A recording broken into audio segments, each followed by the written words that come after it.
Proses pembelajaran tatap muka di Kabupaten Siak untuk tingkat SD dan SMP mulai diaktifkan kembali dengan tetap mematuhi protokol kesehatan. Sebelum masuk ke sekolah, anak-anak dicek suhu tubuhnya terlebih dahulu. Jika suhu tubuh melebihi 37 derajat, maka dilakukan isolasi di ruang kesehatan. Selain cek suhu tubuh, anak-anak diharuskan untuk mencuci tangan dan juga memakai masker. Dalam proses pembelajaran tatap muka masa pandemi ini, sistem pembelajaran dalam satu lokal dibagi dua kelompok. Jika satu lokal terdapat 28 siswa, maka yang akan mengikuti pembelajaran hanya 14 siswa, dan selebihnya akan masuk sekolah esok harinya dengan lama belajar 2-3 jam. Guna memastikan keberadaan siswa saat di ruang kelas agar tidak berkerumunan dan tetap jaga jarak, pihak sekolah memantau melalui CCTV dan juga petugas keamanan akan mendatangi langsung ke ruangan saat jam istirahat. Hal ini disampaikan oleh PLT Kepala Sekolah SMP Negeri 1 Tualang Zahroni.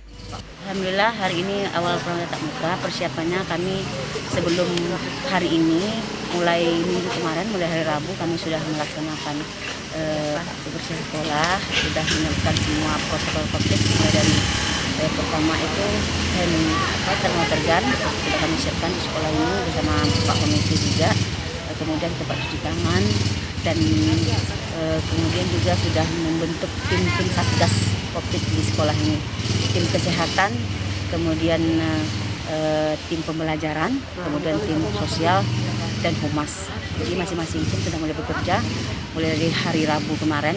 Hari Jumat kami laksanakan rapat dengan komite, juga menyebarkan waktu penerimaan rapor pernyataan orang tua yang bersedia masuk ke tatap muka.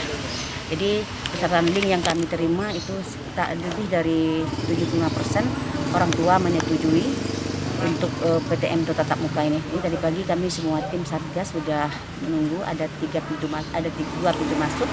Yang pertama pintu utamanya untuk tempat yang masuk yang laki-laki, kemudian yang sebelah sana yang perempuan. Kemudian cek suhu, setiap suhu diarahkan anak-anak untuk cuci tangan. Kemudian petugas mencatat anak-anak yang suhunya di atas 37,3 itu dipersilakan nanti diisolasi di UKS. Tapi alhamdulillah pada pagi hari ini semuanya tidak ada yang melewati 37, cuma ada tadi pagi dan anak mungkin yang karena kecapean agak nggak enak badan, kemudian diisolasi di UKS dan ditelepon orang tuanya, kemudian anak dijemput. Kemudian waktu di kelas, wali kelas pagi-pagi itu sudah menunggu di depan kelas semuanya untuk menunggu anaknya, mengarahkan juga anaknya untuk cuci tangan karena di depan kelas semuanya sudah tersedia tempat cuci tangan, kemudian sabun, tisu, kemudian juga sudah dipersiapkan di kelas-kelas itu sudah ada juga dan anak-anak juga sudah bawa. Jadi sebelum masuk ke kelas anak-anak diperiksa itu alat-alat yang mau dibawanya, persiapannya, bekal-bekalnya rumah itu sigar, tisu, karena kalau kita ramai 400 anak yang masuk tiap hari itu tentu persediaan tisu mungkin terbatas untuk dari sekolah. Namanya belajar berapa jam?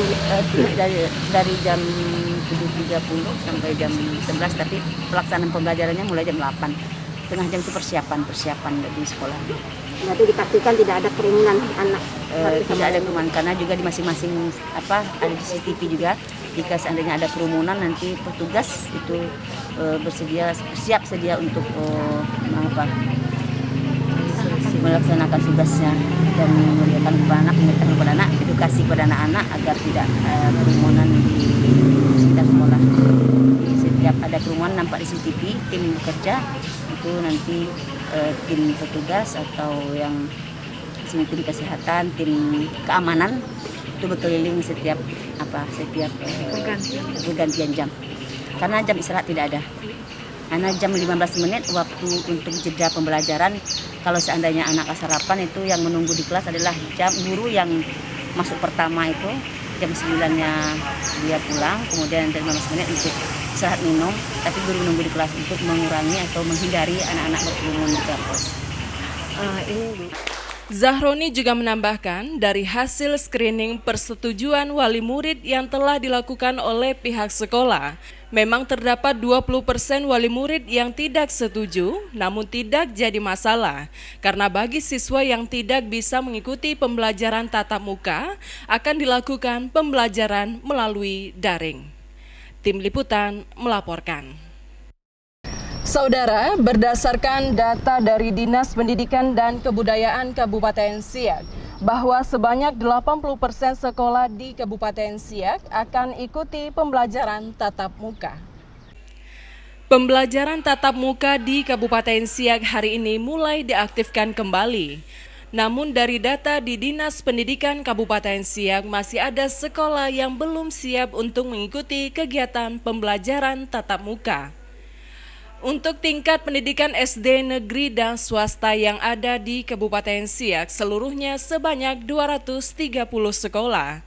Yang siap mengikuti pembelajaran tatap muka sebanyak 183 sekolah dan yang belum siap mengikuti pembelajaran tatap muka sebanyak 47 sekolah. Untuk tingkat SMP negeri jumlah sekolah di Kabupaten Siak sebanyak 110 dan yang sudah siap mengikuti pembelajaran tatap muka sebanyak 88 sekolah dan yang belum siap 22 sekolah. Untuk itu terkait dengan pembelajaran tatap muka di Kabupaten Siak masih proses transisi dan evaluasi selama 2 hari. Jika berjalan aman, maka pembelajaran tatap muka akan dilanjutkan. Tim Liputan melaporkan.